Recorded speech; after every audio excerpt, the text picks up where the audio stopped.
कि हमको लग रहा है भगवान चले गए हैं, भगवान के भक्त भी अब दुनिया में नहीं रहे। महाराज परीक्षित ने जैसे ही आवाज सुनी, एकदम से आवाज दी, कारे दुष्ट, एक गाय ब्राह्मण के हत्यारे, सावधान हो जा। और महाराज परीक्षित आगे बढ़ गए और कहा, संभाल अपने आप को। जैसे ही तरकस से तीर निकाला, जैसे ही निशाना बनाया, कलयुग शरण में आ गया। और क्या है, भगवान कह रहे कि शरणागत को कभी मारना नहीं चाहिए।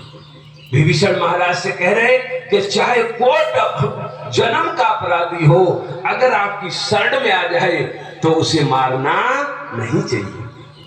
महाराज परीक्षित को धर्म का ज्ञान है, महाराज परीक्षित ने उसे मारा नहीं और कहा, अरे दुष्ट, तुम गाय पर जुल्म ढा रहे हो, गौ माता की तो सेवा करना चाहिए, रक्षा करना चाहिए। इस तरह से महाराज जब कलयुग को ललकारा है तो कलयुग ने चरणों में प्रणाम किया, महाराज मैं आपकी शरणों में मेरी रक्षा करूंगी।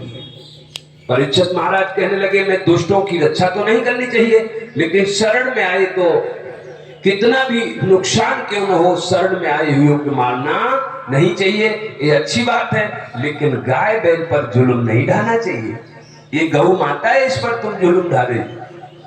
एकदम से गाय और बैल दोनों मानव की भाषा में महाराज परीक्षित से बात करने लगे।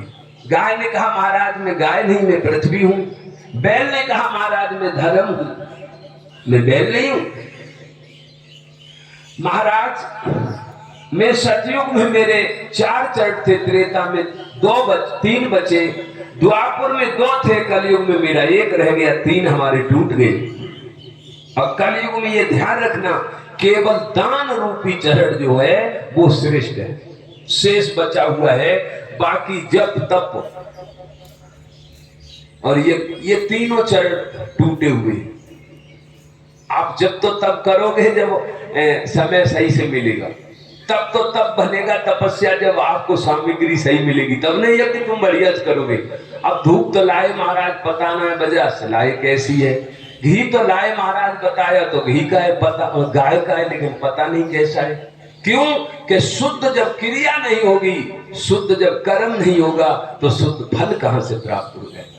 लेकिन कलयुग में केवल एक दान ऐसा है कि किसी पात्र को यदि तुम भोजन करा दोगे, उसे तुम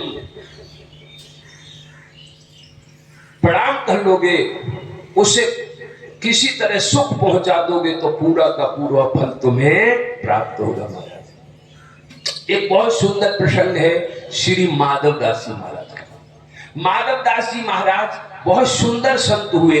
ये पुरी जगन्नाथपुरी के महात्मा थे, जगन्नाथ भगवान इनके साथ साथ खेलते थे। देखो संत का क्या कर्तव्य है, ये माधवदास के चरित्र से सोचना चाहिए। और ये अच्छी बात है कि महात्माओं के आश्रम में महात्माओं के सामने मैं कथा कह रहा हूं, और महात्माओं का विषय बहुत सुंदर है। माधवदास जी रोज भिक्षा करके लाते, भगवान को भोग लगाते हैं, और भगवान बड़ा प्रसन्न होकर साथ साथ पाते हैं। एक दिन एक माधव जी एक गांव में भोग लगाते हैं, तो सारे नगर के लोग माधवदास की प्रशंसा करने लगे, अरे ऐसा महात्मा भैया कोई और नहीं, माधवदास के तो साथ भगवान साक्षात खेलते हैं, माधवदास जैसा साधु और कोई नहीं। और ये ध्यान रखना कि जब आपकी तारीफ कोई करे, आपकी प्रशंसा करे, मान बढ़ाई करे, तो समझ लेना अब मेरा नाश होने वाला है। संत कभी अपनी बढ़ाई नहीं सुनना चाहते, क्यों कि भगवान के भक्त तो केवल भगवान की बढ़ाई सुनना चाहते, वो कभी अपनी बढ़ाई नहीं सुनना चाहते। समझ रहे हो?